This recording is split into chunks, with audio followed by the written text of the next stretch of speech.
صلوات پر محمد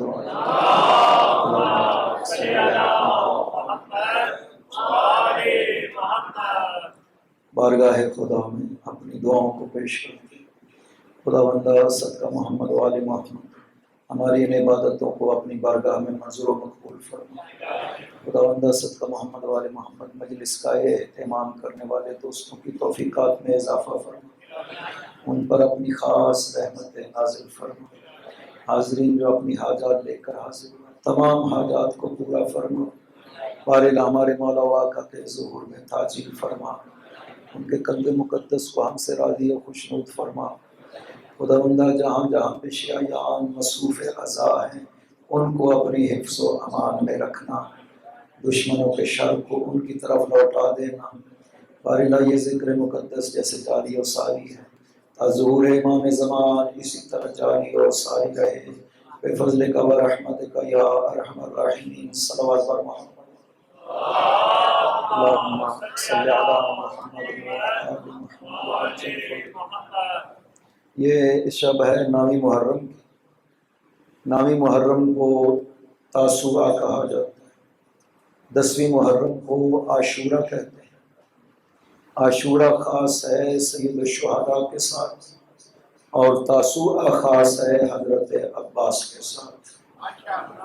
یہ عظمت ہے حضرت عباس کی کہ شہداء کربلا میں حضرت عباس کے لیے ایک دن قرار دیا گیا ہے۔ جتنا مقام حضرت عباس کا تھا، اس کے پیش نظر یہ حق عباس بنتا ہے کہ ایک دن مخصوص ہونا چاہیے ذکر عباس کے ساتھ۔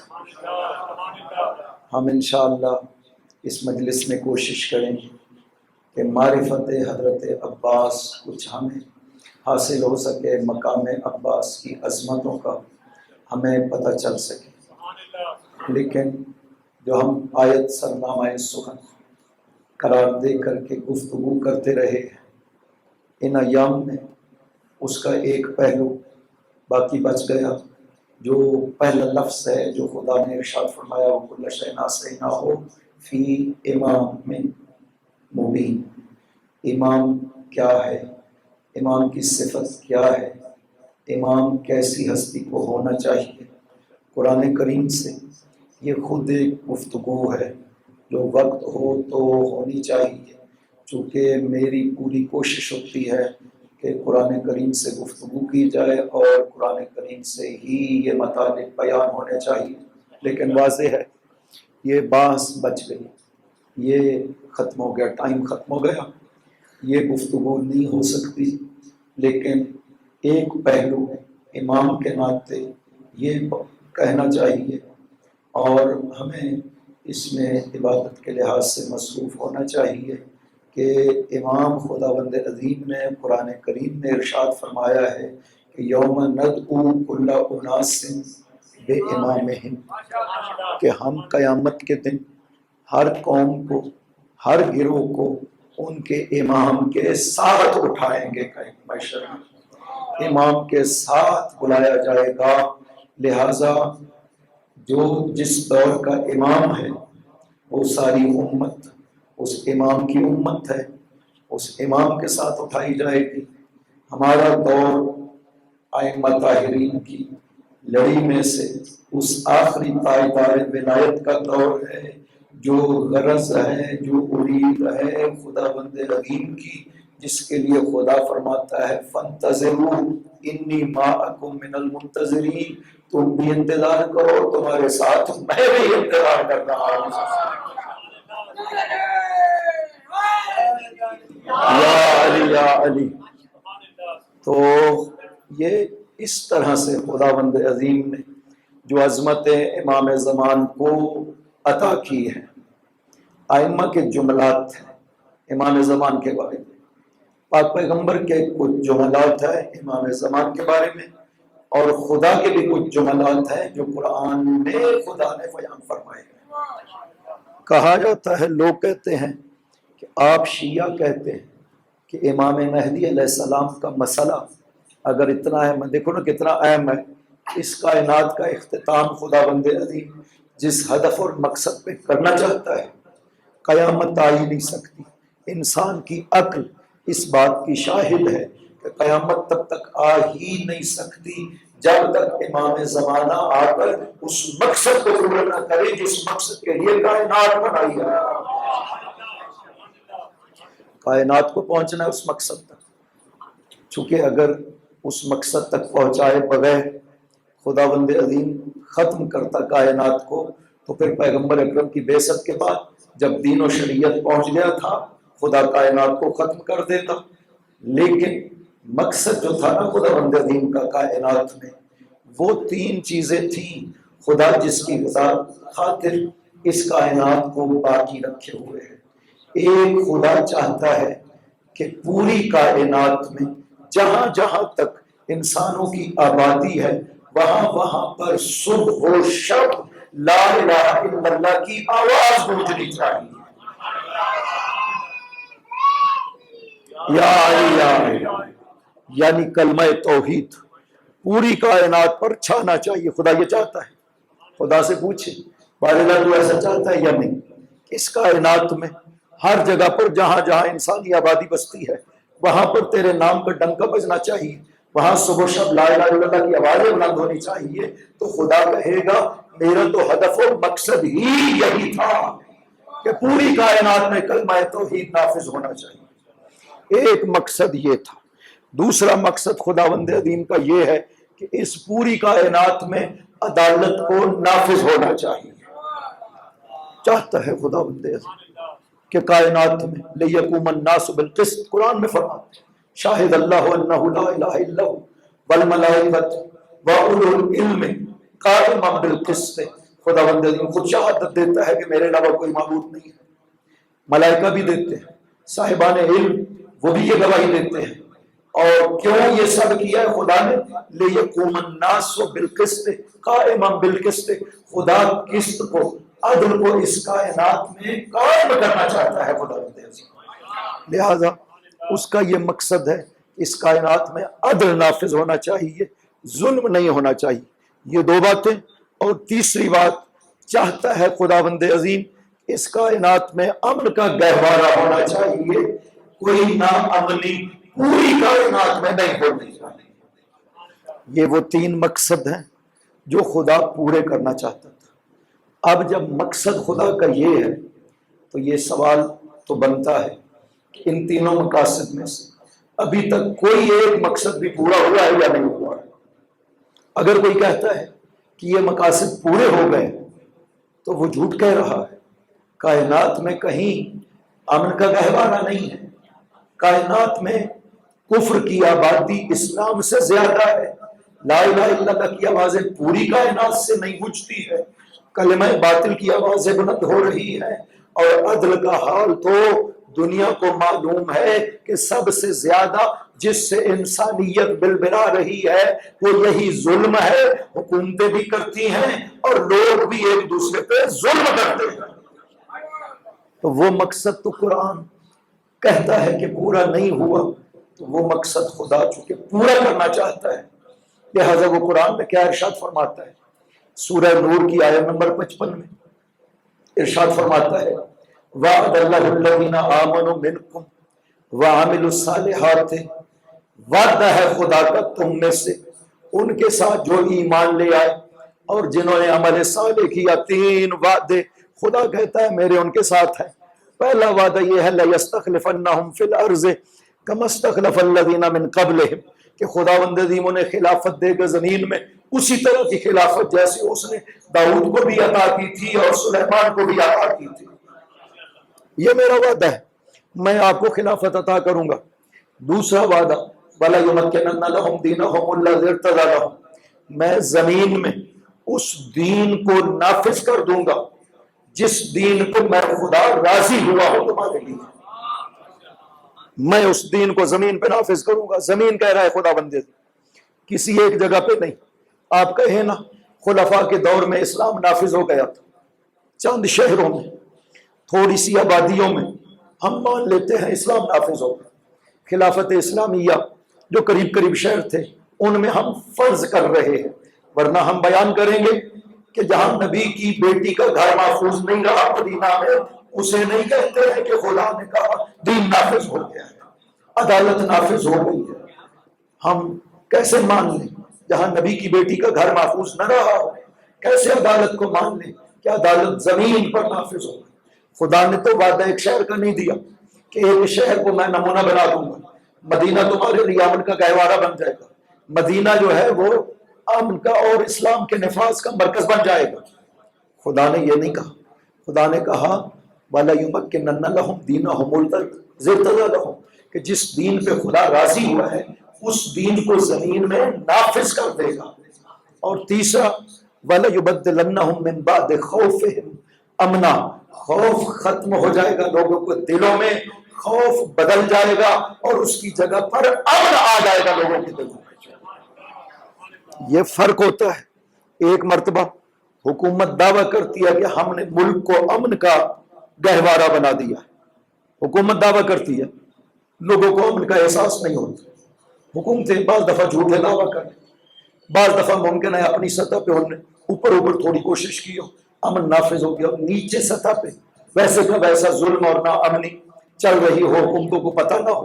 حکومتیں زیادہ سے زیادہ یہ وعدہ کر سکتی ہیں کہ ہم نے آپ کے شہر کو محفوظ بنا دیا ہے، امن کا گہوارہ بنا دیا ہے، دہشت گردی کا کلا کما کر دیا ہے، دہشت گردی کو ختم کر دیا ہے، شہر گہوارہ بنایا ہے۔ لیکن لوگوں کے دلوں میں امن کا احساس پیدا نہیں ہوتا۔ بے شک حکومتیں یہ دعویٰ کر لیں، خدا نے یہ نہیں کہا کہ ہم شہروں کو امن کا گہوارہ بنائیں گے، فرمایا لَيُبَدِّلَنَّهُمْ مِنْ بَعْدِ خَوْفِهِمْ أَمْنًا، لوگوں میں یہ تبدیلی پیدا کریں گے، خوف ختم ہو جائے گا، ہر شخص اپنے دل میں امن محسوس کر رہا ہوگا۔ ایسا امن جس میں لوگ محسوس کریں۔ لَيُبَدِّلَنَّهُمْ، آگے سب بیٹھے، آپ کو بعد میں انشاءاللہ ان آیات کے حوالے سے تفصیل بیان کی جائے گی۔ یبدلنہم، لوگوں کو خدا تبدیل کرے گا، من بعد خوف، بعد اس کے کہ وہ خوف میں تھے، کس میں تبدیل کرے گا؟ امنا، خوف کی جگہ پر ان کے دلوں میں امن طاری ہو جائے گا۔ ایک امام اپنے دور کے جو ابھی بھی امام کے نام سے معروف ہے، حضرت امام ابو حنیفہ نعمان ابن ثابت، آتے ہیں امام جعفر صادق علیہ السلام کی خدمت میں۔ اللہم صلی علی محمد وعجل فرج۔ حضرت نے ارشاد فرمایا میں نے سنا ہے کہ آپ تفسیر کہتے ہیں لوگوں کو۔ اس نے کہا جی میں درس تفسیر دیتا ہوں۔ آپ نے فرمایا اتعرف الناسخ من المنسوخ والتنزیل من التاویل، کیا تم قرآن کے ناسخ و منسوخ کا علم رکھتے ہو، تنزیل و تعویل کا علم رکھتے ہو؟ اس نے کہا جی یا ابن رسول اللہ میں علم رکھتا ہوں۔ آپ نے فرمایا ابھی پتہ چل جاتا ہے، میں تم سے آیت کا تعویل پوچھتا ہوں، مطلب پوچھتا ہوں۔ آیت ہے سورہ سبا میں، قوم سبا کی بستیوں کے بارے میں۔ خداوند عظیم نے قرآن کریم میں ارشاد فرمایا ہے سیروا فیہا لیالیہ و ایاما آمنین، ان بستیوں میں تم دن کو چلتے رہو تب بھی امن میں رہو گے، رات کو چلتے رہو تب بھی امن میں رہو گے۔ حضرت نے فرمایا تم بتاؤ فما تعویلھا، تنزیل نہیں پوچھی، تنزیل تو پتہ ہے، سورہ سبا میں ہے، قوم سبا کے بارے میں ہے، ان کی بستیوں کے بارے میں۔ حضرت نے فرمایا تم اس کی تعویل بتاؤ، کیونکہ جو بھی قرآن کی آیت خدا نے نازل کی ہے ایک اس کی تنزیل ہے، ایک اس کی تعویل ہے۔ تنزیل تو وہ ہے جن کے لیے وہ نازل ہوئی ہے، تعویل وہ ہے جو پیغام ہمیں دیا گیا ہے آیت قرآن سے۔ ہمیں کیوں خدا کس سے سنائے گا کہ سبا کی بستیوں میں یوں ہوتا تھا؟ ہمیں وہ تعویل کے لیے بیان کر رہا ہے کہ اس آیت کی تعویل تمہارے لیے ہے، تنزیل ان کے لیے تھی۔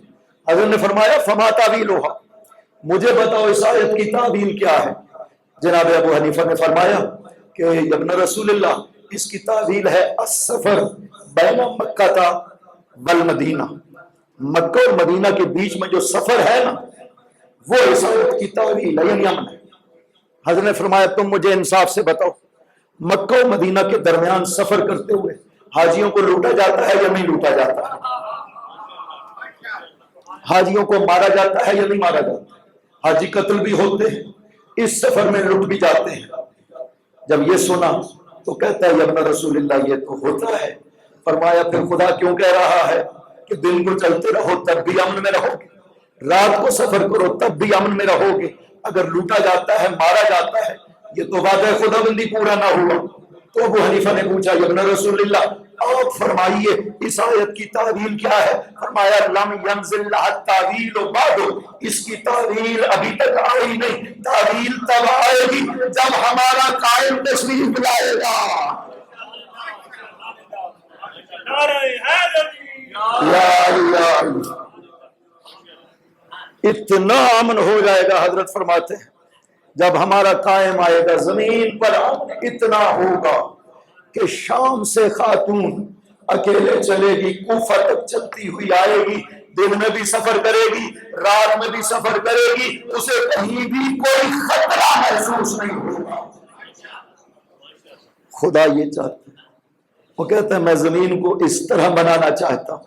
حضرت جب آئیں گے معصوم فرماتے ہیں زمین جہاں جہاں پہ انسانی آبادی بستی ہے لا الہ الا اللہ کی آوازیں صبح بھی گونجے گی، شام میں بھی گونجے گی۔ وہ مقصد الہی جو خدا پورا کرنا چاہتا ہے ہمارے قائم کے ذریعے سے ہوگا۔ اور تیسری بات پیغمبر اکرم نے ارشاد فرمایا ہے لو لم یبق من الدنیا الا یوم واحد، یہ حدیث ہے جو میں آپ کو پیش کر رہا ہوں، یہ حدیثیں سب بڑے بڑے محدثین نے نقل کی ہیں۔ جناب احمد حنبل نے المسند میں 136 حدیثیں امام زمانہ کے بارے میں نقل کی ہے۔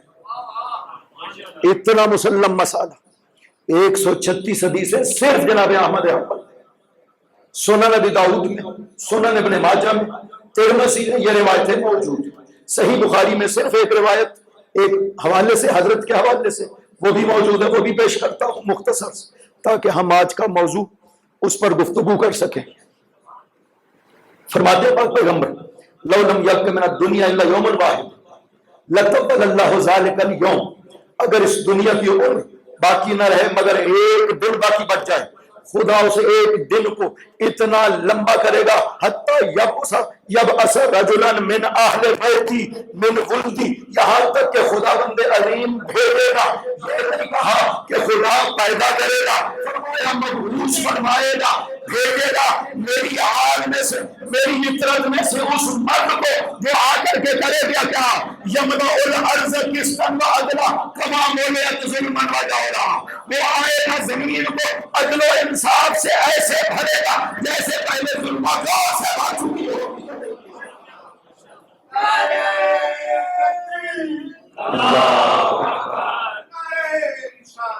یا رسول اللہ، یا علی، زمین کو پیغمبر فرماتے ہیں عدل و انصاف سے بھر دے گا۔ اس کا انکار کسی نے نہیں کیا۔ ان المہدی، حافظ ابن حجر اسقلانی شرح صحیح بخاری، اس میں چونکہ صحیح بخاری نے ایک روایت نقل کی، کہا ہے کہ پیغمبر نے فرمایا کیفا انتم اذا نزل ابن مریم فیکم و امامکم منکم، اس وقت تمہاری کیا حالت ہوگی جب ابن مریم آسمان سے اترے گا تم میں سے اور امام نماز پڑھانے والا تم میں سے ہوگا، اس وقت تمہارا کیا حال ہوگا۔ یہ حدیث ہے جو امام بخاری نے نقل کی، کیف انت، اس وقت تمہاری حالت کیا ہوگی، اذا نزل ابن مریم فیکم، جب مریم کا بیٹا تم میں نازل ہوگا آسمان سے، وَإِمَامُكُمْ مِنْكُمْ، نماز پڑھانے والی ہستی تم میں سے ہوگی، اور عیسیٰ مریم اولو العزم پیغمبر ہو کر اس کے پیچھے نماز پڑھنے والے میں سے ہوگی۔ یا علی، یا علی۔ اس حدیث کی شرح میں حافظ ابن حجر اسقلانی فتح الباری میں فرماتے ہیں کہ والروایات تواترت الاخبار، روایات متواتر ہیں، ان المہدی من هذه الامہ ویصلی عیسیٰ ابن مریم خلفہ، کہ مہدی کا تعلق اس امت سے ہے اور عیسیٰ ابن مریم مہدی کے پیچھے نماز پڑھنے والے سے۔ اب تم کہتے ہو کہ شیعہ جو کہتے ہیں کہ ہمارے امام انبیاء سے بھی افضل ہے، ہم کہتے ہیں وہ اس وجہ سے کہتے ہیں جو نماز پڑھانے والا ہے وہ افضل ہے، جسے پڑھا رہا ہے وہ مفضول ہے۔ خود لوگوں کو تاکہ یقین ہو جائے، پیغمبر حضرت جب یہ بیت المقدس میں واقع ہوا، حضرت عیسیٰ بیت المقدس میں اترے، حضرت جب ادھر سے فتوحات کرتے ہوئے بیت المقدس پہنچے کہ بڑا مارکہ حضرت کا بیت المقدس میں پیش آنا ہے۔ یہودی بھی اب تک امیدیں لگائے بیٹھے ہیں، ان کو بھی ان کی کتابوں نے یہ خوشخبری دی ہوئی ہے آخری دور میں ایک بڑی جنگ ہوگی جس میں تمہیں بڑی کامیابی ملنی ہے۔ یہودیوں کا اور مکڈون کا بڑا مسئلہ واضح ہے، ہر مجدون اس کو عربی میں کہتے ہیں، ایک بڑا مارکہ یہودیوں کا جس کو ہر مجدون اور انگلش میں اور مکڈون کہا گیا ہے، یہ ملحمہ کبریٰ روایات میں بیان کیا۔ یہ وہ آخری جنگ ہے جو امام زمان بیت المقدس میں جا کر کے لڑیں گے۔ سارے کافروں کے لشکر مسلمانوں میں سے جو ان کے ساتھ شامل ہوں گے، یہ سب لشکر فلسطین میں جمع ہو جائیں گے۔ تبریہ سے لے کر فرات کے کناروں تک یہ سب لشکر بھرے ہوئے ہوں گے۔ وہاں پہ حضرت جب بیت المقدس میں ظہر کا وقت ہوگا نماز کا، حضرت عیسیٰ آسمان سے نازل ہوں گے، صفیں لگ چکی ہوں گی، امام زمانہ موجود ہوں گے۔ حضرت عیسیٰ جب آ کر کے پیچھے کھڑے ہو جائیں گے امام زمانہ کے، تو امام زمانہ حضرت عیسیٰ سے کہیں گے اے عیسیٰ ابن مریم، آپ نماز کے لیے آگے آئیں، نماز پڑھا دیں۔ عیسیٰ مریم اپنے ہاتھوں کے ذریعے سے حضرت کو پکڑ کر آگے مسلے پہ کھڑے کریں گے اور کہیں گے ابن رسول اللہ، یہ نماز آپ کے لیے قائم کی گئی ہے۔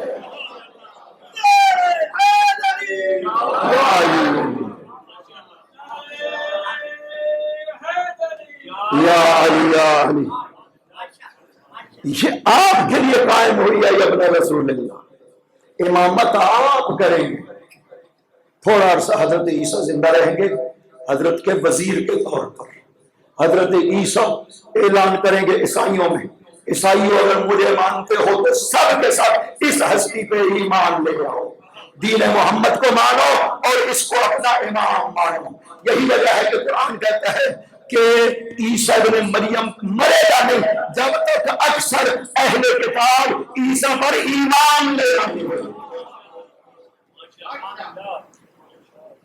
لَيُؤْمِنُ بِهِ قبل موتہ، عیسیٰ کی موت سے پہلے سب کے سب عیسیٰ پہ ایمان لے آئیں۔ اس کا کیا مطلب ہے؟ قرآن کریم کہہ رہا کہ عیسیٰ کی موت سے پہلے سب کے سب عیسیٰ پہ ایمان لے آئیں گے، اس لیے کہ عیسیٰ سارے عیسائیوں کو کہے گا جو مجھے مانتا ہے میں تمہیں رہنمائی کر رہا ہوں، میں اب نبی نہیں ہوں، اب میرا منصب نہیں ہے، اب اس منصب کے لیے خداوند عظیم نے محمد تمہارے نبی ہے اور جانشین محمد مہدی ہے محمد کو قرار دیا ہے۔ اکثر عیسائی حضرت عیسیٰ کے فرمانے سے مسلمان ہو جائیں گے اور کوئی قلیل تعداد باقی بچے گی۔ یہ بھی قرآن کہتا ہے کہ عیسائی ختم نہیں ہوں گے۔ وَأَلْقَيْنَا بَيْنَهُمُ الْعَدَاوَةَ وَالْبَغْضَاءَ إِلَى يَوْمِ الْقِيَامَةِ، یہودیوں اور عیسائیوں کے بیچ میں ہم نے دشمنی ڈالی ہے، قیامت تک کے لیے باقی رہیں گے۔ اس کا مطلب ہے رہیں گے باقی، عیسائی بھی رہیں گے، یہودی بھی رہیں گے، لیکن حکومت امام زمانہ کے ماتحت ہو کر کے رہیں گے۔ یہ اس حکومت کی برکتیں ہیں کہ یہ عدل کیسے نافذ کریں گے امام زمان۔ 313 افراد جن کے لیے کہا گیا حکام اللہ فی الارض، یہ زمین میں خدا کے حاکم ہیں۔ امام زمانہ ان 313 افراد کو کہیں گے جو زمین میں پھیل جاؤ، عدل کو نافذ کرنے میں میرا ساتھ دے۔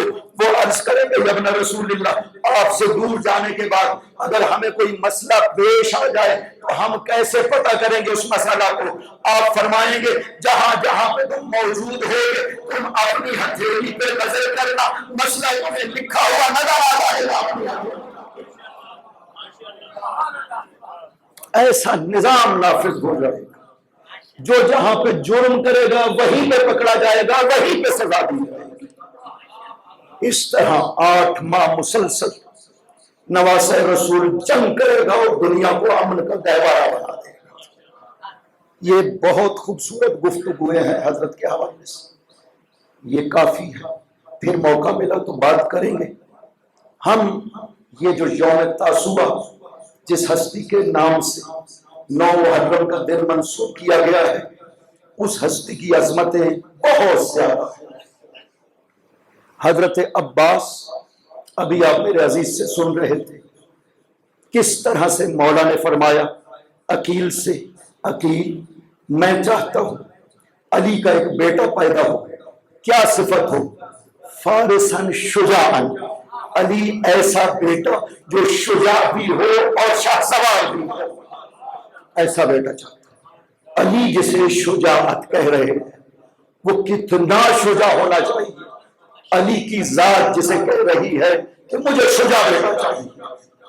علی خود جتنے شجاع تھے، اپنی شجاعت کو اس ہستی میں مجسم دیکھنا چاہتے، گویا کہ یہ کہنا چاہتے کہ میں کربلا میں موجود نہیں ہوں گا، لیکن ایک ایسی ہستی ہونی چاہیے جو شجاعت علی کی ترجمان ہو کربلا میں ہو سکے۔ اور فرمایا وہ میرے حسین کے دفاع کے لیے کربلا میں موجود ہو، مجھے ایسا بیٹا چاہیے۔ جناب عباس نے فاطمہ کلابیہ، جناب عقیل نے فاطمہ کلابیہ کا نام لیا، شادی ہو گئی۔ آئی نہ جب بی بی، بہت زیادہ معرفت بی بی تھی، بڑی تربیت گھر میں باپ نے کی تھی خوبصورت انداز میں۔ یہی وجہ ہے کہ جب آئی علی کے گھر میں، مولا علی نے گھر میں داخل ہونے سے پہلے کہا فاطمہ کلابیہ آج مجھ سے کوئی تحفہ مانگو، یہ شادی کی پہلی رات ہے، مجھ سے کچھ مانگو۔ بی بی نے کہا تھا مولا ایک التماس، ایک سوال ہے، آپ مجھے کبھی فاطمہ کے نام سے نہ بلانا، اس لیے کہ جب آپ مجھے فاطمہ بلائیں گے شہزادوں کو اپنی ماں یاد آ جائے گی، انہیں تکلیف ہوگی۔ مولا میں نہیں چاہتی کہ شہزادوں کو تکلیف ہو، میں نوکرانی بن کر کے ان کو ماں کا پیار دوں گی، لہذا پہلے دن سے یہ التماس کی۔ علی نے کہا ٹھیک ہے، آپ کا نام ام البنین، ام البنین یعنی بیٹوں کی ماں۔ خداوند عظیم نے 4 بیٹے اس ہستی کو عطا کی۔ تربیت کیسے کی؟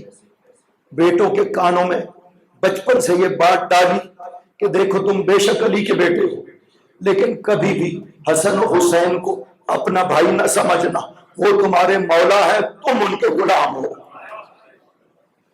لہذا ساری زندگی ان 4 نے کبھی بھی شہزادوں کو بھائی نہیں کہا، جب بھی بولے سیدی مولائی، میرے سردار، میرے مولا، غلام آپ کی خدمت میں حاضر ہے۔ عباس کی تربیت کون کون کر رہے ہیں؟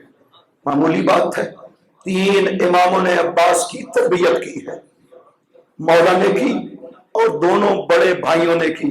سید الشہداء 23 سال بڑے تھے حضرت عباس سے۔ عباس وہ ہستی ہے جس کے ہاتھوں کو یہ امام بوسے دیا کرتے تھے۔ کتنا کامل ہونا چاہیے۔ حضرت عباس کے لیے کہا گیا کانا من فقہاء اولاد الائمہ، ائمہ کی اولاد میں سے فقیہ ترین ہستی حضرت عباس تھی۔ اور خدا نے کتنا خیال رکھا عباس کا اور حسین کے ربط کا کہ حسین 3 شعبان کو دنیا میں آتے ہیں، عباس کے لیے خدا نے 4 شعبان کا انتخاب فرمایا کہ ولادت میں بھی عباس تابع حسین رہنے چاہیے، کوئی فاصلہ نہیں ہونا چاہیے۔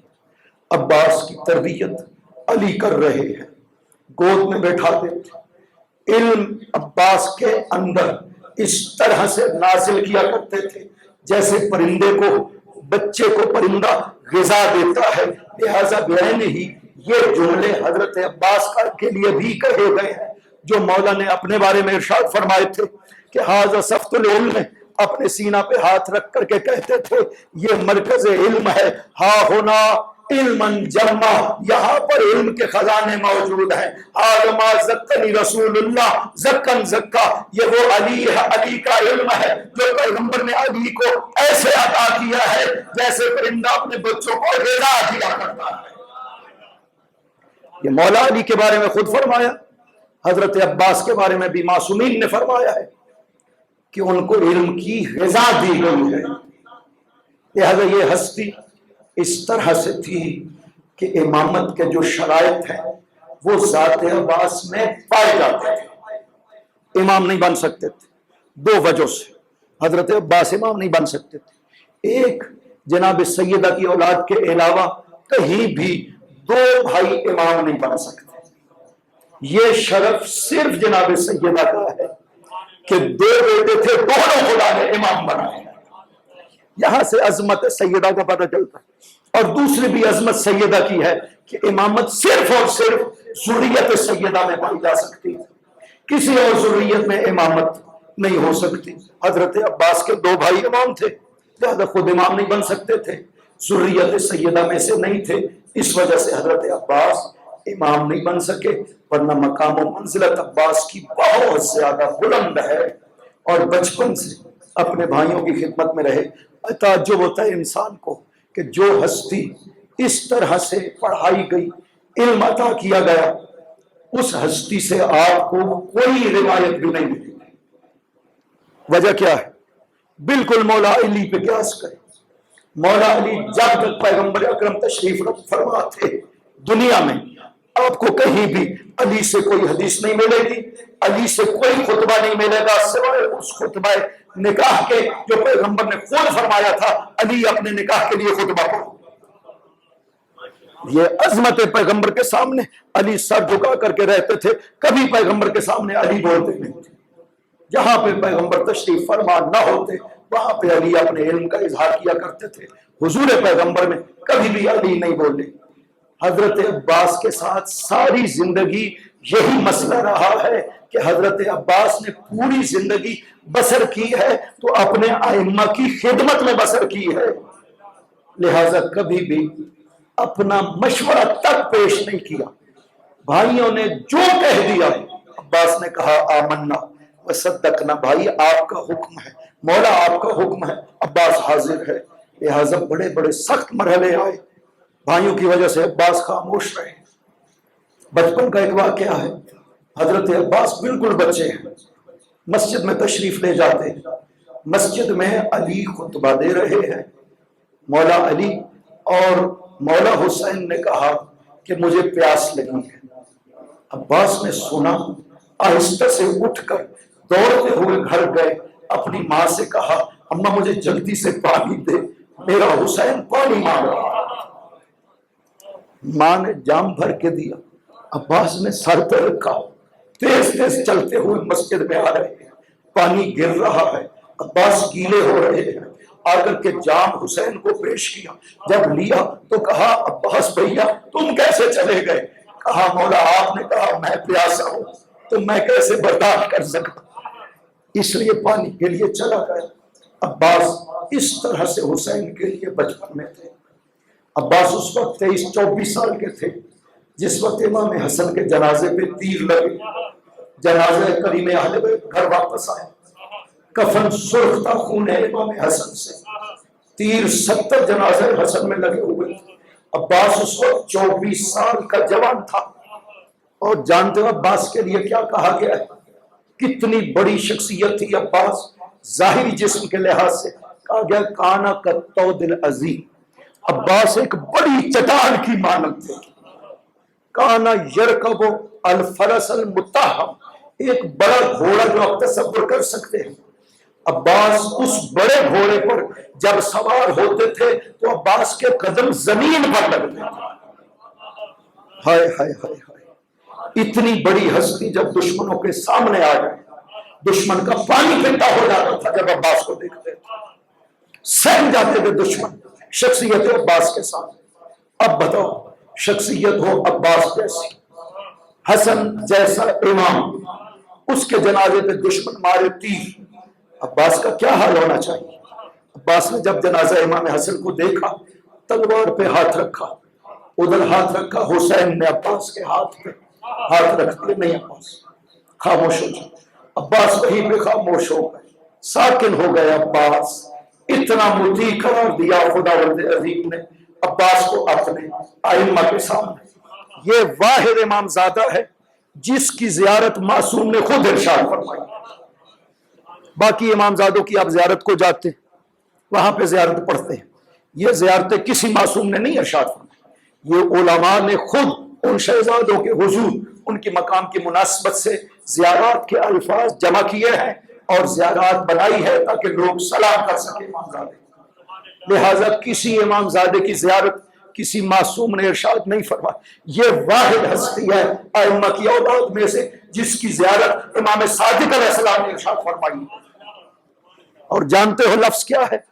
سلام اللہ وسلام ملائکتہ المقربین وسلام انبیائہ المرسلین والشہداء والصدیقین وجمیع عباد اللہ الصالحین حین تلتزی وتروح علیکہ یا نامی المؤمنین۔ سلام ہو خداوند کا، سلام ہو ملائکہ مقربین کا، سلام ہو انبیاء مرسلین کا، سلام ہو جملہ مؤمنین کا، سلام ہو شہداء و صالحین کا۔ ایک مرتبہ نہیں بلکہ یہ دنیا جب تک جاری ہے صبح بھی اور شام بھی تجھ پر اے علی کے بیٹے عباس ابن علی۔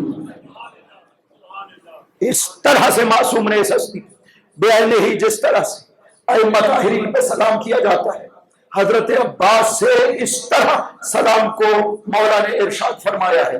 آگے اور جملے، ایک اور جملے جو ہمارے چوتھے امام نے حضرت عباس کے لیے، حضرت تشریف فرما ہے کربلا کے بعد مدینہ میں، جناب عبید اللہ ابن عباس، صرف یہی بیٹا جس سے حضرت عباس کی نسل چلی ہے جناب عبید اللہ ابن عباس سے۔ جناب فضل جو ہے تاریخ میں آیا ہے کہ ایک بیٹا فضل کے نام سے تھا جس کی وجہ سے آپ کو ابو الفضل کہا جاتا ہے۔ بعض مورخین نے لکھا ہے کہ نہیں، فضل کے نام سے کوئی بیٹا نہیں تھا، فضیلتوں کی وجہ سے عباس کو ابو الفضل کہا جاتا ہے۔ بہرکیف اگر جناب فضل تھے وہ فوت ہو گئے، اولاد ان کی نہیں ہوئی۔ اولاد حضرت عباس کی نسل جو چلی ہے جناب عبید اللہ سے، آگے ان کی اولاد میں بڑے بڑے علماء گزرے ہیں، بڑی بڑی شخصیات گزری ہیں۔ جناب عبید اللہ سامنے آئے سید الشہداء سید الساجدین کے، آپ نے دیکھا رو پڑے۔ آپ نے فرمایا پیغمبر اکرم پر سخت ترین دن احد کا دن تھا جس دن پیغمبر کا چچا حمزہ شہید ہوا تھا۔ اس کے بعد دوسرا دن جو پیغمبر پر بڑا سخت تھا وہ جب جعفر شہید ہوئے تھے موتا میں۔ تیسرا دن جو پیغمبر پہ سخت تھا، لا یوم کا یوم الحسین، حسین کے دن جیسا پھر کوئی سخت دن نہیں ہے۔ 30,000 کا لشکر جمع ہو گیا حسین کے خلاف، کل یتقرب الی اللہ بدمہ، یہ 30,000 افراد حسین کو قتل کر کے خدا کی قربت حاصل کرنا چاہتے تھے، اپنے آپ کو امت رسول کہتے تھے۔ اسی دن میں کیا کیا عباس نے؟ کہتے ہیں کہ ابلا بلا ان حسنا وفدا اخا فداہ بنفسہ، فدا اخاہ بنفسہ۔ عباس نے خوب امتحان دیا عاشور کے دن میں اور اپنی جان کو اپنے بھائی پہ قربان کر دیا، یہاں تک کہ قطعت یداہ، عباس کے دونوں ہاتھ کٹ گئے۔ خداوند عظیم نے دو بازوؤں کے بدلے ہمارے چچا عباس کو بھی اسی طرح پر عطا کیے جیسے جعفر طیار کو پر عطا کیے تھے۔ اگلے جملے میں ارشاد فرماتے ہیں انا للعباس منزلۃ عند اللہ یوم القیامہ یغبطہ بہا جمیع الشہداء۔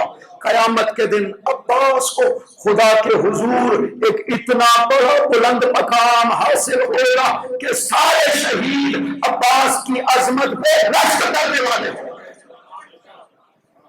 کون کون؟ ان شہداء کے نام بھی لے چکے، یعنی حمزہ جیسی ہستی جس کو اسد اللہ واسد رسول کہا پیغمبر اکرم، وہ بھی رشک کریں گے، اور جناب جعفر طیار جیسی ہستی، یہ سارے شہداء عظمت عباس رشک کریں گے کہ خدا عباس کو، اس کا مطلب ہے کہ ایک ایسی منزلت حاصل ہونے والی ہے۔ اسی زیارت میں چھٹے امام نے ارشاد فرمایا ہے جعلک فی اعلی علیین، خداوند عظیم آپ کو اعلی علیین میں قرار دے گا۔ لعن اللہ من قتلک، لعنت ہو اس کو، اس کے اوپر جو آپ کو قتل کرنے والے ہیں۔ لعن اللہ من جاہد حقک، اور لعنت ہے اس پر عباس جو آپ کے حق کو نہیں پہچانتا۔ اس کا مطلب ہے حضرت عباس کا ایک حق ہے۔ مولا فرماتے ہیں کہ جو حق کے عباس کو بھی نہیں پہچانتا اس پہ اللہ کی لعنت ہو۔ اشہد لک بالتسلیم والتصدیق والوفاء والنصیحہ۔ عباس ابن امیر المؤمنین، میں شہادت دیتا ہوں کہ آپ نے اپنے بھائی کے لیے وفا بھی کی، اخلاص بھی کیا، تصدیق بھی کی، تسلیم بھی ہوئے۔ یہ وہ منزلیں ہیں جو خداوند عظیم نے انبیاء کو عطا کی۔ عباس یہ سارے مقامات آپ کو حاصل ہیں۔ صلوات پڑھیے محمد وآل محمد پر، اللہم صلی علی محمد وآل محمد وعجل فرجہم۔ عباس کو یہ ساری منزلیں حاصل ہیں۔ تسلیم کسے کہتے ہیں، وفا کسے کہتے ہیں، اخلاص کسے کہتے ہیں، یہ سارے کے سارے مقام عباس کی ذات میں بیان کیے گئے ہیں۔ صلوات پڑھیے محمد وآل محمد پر، اللہم صلی علی محمد وآل محمد وعجل فرجہم۔ اور صاحب تشریف لائے ہیں، ان کی صحت و سلامتی کے لیے ایک مرتبہ پھر صلوات پڑھیے، اللہم صلی علی محمد وآل محمد وعجل فرجہم۔ عباس کو ایک اور جو عظمت، وہ لفظ ہے جو سید الشہداء نے 9 محرم کی عصر کو ارشاد فرمایا۔ 9 محرم کی عصر ہے، مولا حسین خیمے کے دروازے پہ تلوار کے دستے پہ ٹیک لگائی ہے پیشانی کی، تشریف فرما۔ عباس پاس کھڑے ہوئے ہیں، ایک مرتبہ گھوڑوں کی ٹاپوں کی آواز آنا شروع ہوئی۔ عمر ابن سعد نے کہا سپاہیوں جاؤ ان خیموں پہ حملہ کرو اور قصہ تمام کرو۔ ادھر گھوڑے کے ٹاپوں کی آواز آئی، ادھر سے ثانیہ زہرا نے خیمے کے اندر سے آواز دی، بھیا یہ گھوڑوں کی آواز سن رہے ہیں۔ حسین نے سر اٹھایا، عباس سے یہ جملہ ارشاد فرمایا، یا عباس ارکب بنفسی انتا یا اخی، اے عباس آپ گھوڑے پہ سوار ہو، میری جان بھیا آپ پہ قربان ہو۔ عجیب بات، امام وقت یہ جملہ کس کے لیے کہہ رہے ہیں؟ حضرت عباس کے لیے کہہ رہے ہیں، عباس میری جان تجھ پہ قربان ہو میرے بھائی۔ جاؤ نا سوار ہو کر ان سے پوچھو کہ یہ چاہتے کیا ہے۔ حسین کو بڑا اعتماد رہا عباس پہ، ہر بات جب بھی کوئی کام پڑا حسین فرماتے عباس کو بلاؤ۔ اتنا اعتماد تھا، بیویوں کو اتنا اعتماد تھا۔ بی بی زینب بار بار بیویوں سے کہتی تھی تمہیں کوئی فکر کرنے کی ضرورت نہیں ہے، بھیا عباس تو موجود ہے، تمہیں کوئی فکر کرنے کی ضرورت نہیں ہے۔ عاشور کا دن آ جاتا ہے، عصر عاشور، جب کوئی بھی نہ بچا سوائے حسین اور عباس کے، فنظر الی وحدتہ، عباس نے حسین کی تنہائی کو جب دیکھا، سر جھکا کر کے آ کر کے کہتے ہیں مولا حل من لی رخصت، مولا مجھے اجازت ہے میں چلا جاؤں۔ یہاں پہ حسین نے بڑے درد بھرے جملے کہے، کہا یا اخی یا عباس انت صاحب اللوائی اذا مزیت تفرق عسکری، عباس بھیا تو میرا علمدار ہے، تو چلا جائے گا میرا لشکر ہی ختم ہو جائے گا۔ عباس نے عرض کیا بھیا حسین مولا وہ لشکر کہاں باقی رہا جس کا میں علمدار تھا، مولا صبح سے اب تک میں نے اپنے عزیزوں کی لاشیں اٹھائے، مولا اب عباس تھک گئے، اجازت دینا میں جنگ کے لیے چلا جاؤں۔ حسین پھر بھی اجازت نہیں دیتے ہیں، کہتے ہیں عباس بھیا جانا چاہتے ہو تو ان بچوں کی الاتش کی آوازیں سن رہے ہو، جاؤ نا عباس ان کے لیے پانی مانگو۔ عباس تشریف لائے، خیمہ میں سکینہ کو آواز دی، سکینہ بیٹا مجھے مشق دو میں پانی کے لیے جا رہا ہوں۔ جب سکینہ نے یہ سنا نا کہ چچا عباس جا رہے ہیں، ایک مرتبہ بچوں کو کہا بچوں آج تمہیں پانی مل جائے گا اس لیے کہ میرے چچا پانی لینے کے لیے جا رہے ہیں۔ اور جو کمال اللہ، لیکن بیویاں سمجھتی تھی کہ جو بھی مقتل کو گیا وہ واپس نہ آیا۔ منظر یہ تھا قیام کا، ساری بیویاں کنات کے پیچھے بی بی زینب کے پیچھے آ کر کے کھڑی ہو جاتی ہے۔ اب بی بی زمانہ نہیں دیتی ہے، کہتی ہے کہ بیوی ہو اور جس عباس پہ میں زمانہ دے رہی تھی وہ عباس بھی اب جا رہا ہے۔ آئے اجازت لی مولا سے، گئے، جنگ شروع کی، 4000 تیر انداز فرات کے کنارے پہ معین کیا گیا تھا۔ عباس نے جا کر کے جنگ کی، ایک ہاتھ میں علم تھا، کندھے پہ مشق تھی، ایک ہاتھ میں نیزہ تھا۔ علی کے شیر نے جب حملہ شروع کیا، فوجیں آگے اس طرح بھاگتی تھی جیسے شیر کے آگے بھیڑیں بھاگا کرتی ہیں، اس طرح فوجیں بھاگتی تھی۔ شریعہ فرات خالی ہو گیا۔ عاشور کے دن صرف 2 ہستیاں شریعہ فرات پر پہنچی ہیں، دونوں علی کے بیٹے تھے، ایک پہنچے ہیں تو حسین پہنچے، ایک پہنچے ہیں تو عباس پہنچے۔ بڑے اطمینان سے عباس نے گھوڑا پانی میں داخل کیا، مشق کو پانی میں بھرا، کندھے سے لگایا، چلو میں پانی لے کر اس طرح ہاتھ کو بلند کیا، اس کے بعد پانی کو ہاتھ سے گرا دیا۔ یقیناً زبان حال سے لشکر والوں کو رہا ہوگا، اے شامیوں، اے رہینوں، یہی پانی ہے جو انہوں نے حسین کے بچوں پہ بند کیا ہے، اب عباس کے قبضے میں ہے۔ عباس نے پانی نہ پیا، پانی گرا دیا، لشکر والوں کو پتہ نہ چل سکا کہ وجہ کیا ہے۔ عباس پیاسا ہو کر کے بھی پانی پیتا نہیں ہے۔ پتہ تب چلا جب نہر سے باہر آ کر عباس نے رجز پڑھنا شروع کیا۔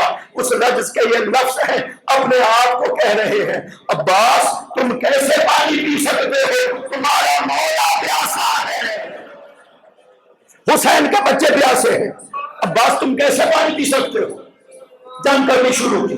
عمر بن سعد نے اعلان کیا، سپاہیوں عباس کو گھیرے میں دے کر دور سے تیر مارو، یہ پانی خیموں نے بجھنے دینا۔ اب تیر شروع ہوئے۔ عباس کی حالت یہ ہے کہ عباس کا جسم تیروں سے چھلنی ہو رہا ہے۔ ایک مرتبہ ایک لعین نے چھوڑ کر وار کیا، عباس کا دایاں بازو قلم ہوا، کہتے ہیں تو نے میرا دایاں بازو کاٹ دیا، میں اپنے دین کا دفاع پھر بھی کرتا رہوں گا۔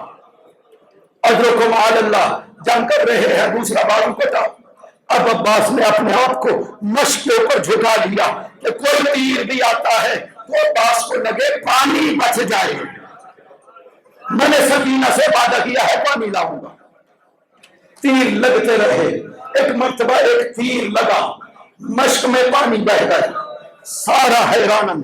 یہ وہ منزل ہے کہ جب عباس حیران و پریشان ہو گئے، اب میں جاؤ خیام میں تو خالی ہاتھ کیسے جا سکتا ہوں، واپس نہر کی طرف چلا جاؤں تو جنگ نہیں کر سکتا ہوں۔ اسی حالت میں حرملہ ابن قاہر اسدی نے آ کر اپنا تیر بھالا کا تیر عباس کی دائیں آنکھ میں مارا۔ اس حرملہ نے یہ 4 تیر چلائے ہیں کربلا میں۔ یہ 2 طرح کے تیر بنایا کرتا تھا۔ یہ کوفہ کا سب سے بڑا تیر انداز تھا۔ ایک تیر بناتا تھا جو نوکدار ہوتا تھا، جہاں پہ لگتا تھا چھید دیتا تھا۔ ایک بڑا 3 بھالوں کا تیر بناتا تھا، 3 خنجر اوپر نیچے ایسے نصب کیے گئے، اس انداز کا اتنا بڑا تیر بناتا تھا، اگر اونٹ کو مارتا تھا نا اونٹ گر جاتا تھا، اتنا بڑا تیر ہے۔ اس نے یہ 4 تیر کربلا میں چلائے ہیں۔ ایک تیر اس نے اصغر کے گلے پہ مارا ہے، دوسرا تیر اس نے یتیم حسن عبداللہ کو مارا ہے، تیسرا تیر اس نے حسین کے سینے پہ مارا ہے۔ جانتے ہو چوتھا تیر کہاں پہ مارا؟ اور عباس کی آنکھ میں مارا۔ تیر لگنا تھا، عباس زین پر جھکے، ایک مرتبہ ایک گرز لگا عباس کے سر پر، عباس زین سے زمین پہ آئے، آواز دی بھیا اجر کا خاکہ آئے، عباس کی مدد کو آئے۔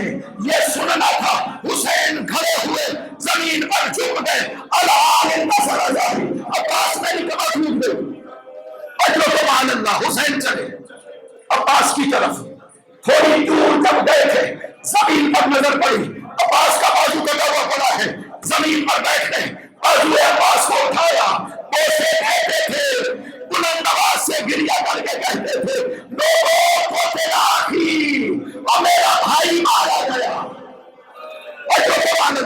اس سے پہلے کسی نے حضرت حسین کی بلند آواز سے رونے کی آواز نہیں سنی تھی۔